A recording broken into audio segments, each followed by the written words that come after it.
जावळी तालुक्यातील आखाडे विकास सेवा सोसायटीच्या ठरावात माजी आमदार शशिकांत शिंदे यांच्या बालेकिल्ल्यात सार्वजनिक बांधकाम मंत्री शिवेंद्रसिंहराजे भोसले यांच्या राजगटाने 6 विरुद्ध 5 मतांनी बाजी मारली।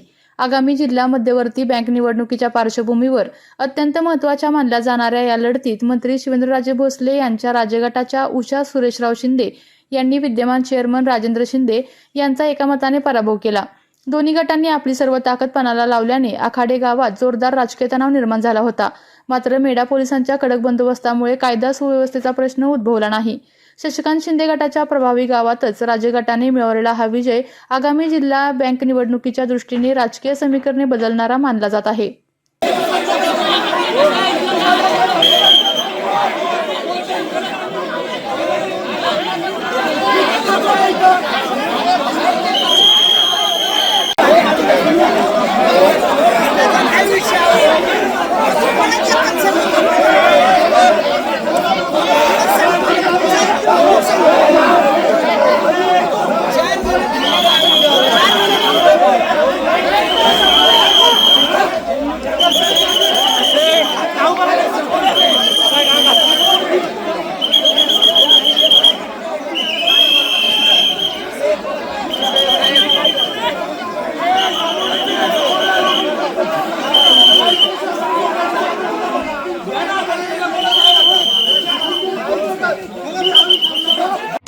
विविध कंपन्यांमध्ये जॉब मिळवण्यासाठी किंवा स्वतःचा उद्योग व्यवसाय करण्यासाठी 1 वर्ष कालावधीचे महाराष्ट्र शासनाचे तांत्रिक कोर्सेससाठी Patil electronics institute Satara. Electrical supervisor, automobile mechanic, electrical wireman, motor winding, 2 wheeler 4 wheeler mechanic, computer operator, computer hardware आणि डिप्लोमा कोर्सेस। पात्रता 10वी 12वी एसटी पासची सोय। Patil electronics institute, Radhika road, Satara 98 220 97 071। 1986 पासून तंत्र शिक्षणामधील अग्रेसर संस्था पाटील इलेक्ट्रॉनिक्स इन्स्टिट्यूट सातारा। आपल्या तालुक्यातील जिल्ह्यातील बातम्या सर्वप्रथम पाहण्यासाठी आजच सातारा न्यूजला YouTube चॅनलवर सबस्क्राइब करा, लाईक करा, शेअर करा आणि बेल आयकॉन प्रेस करायला विसरू नका।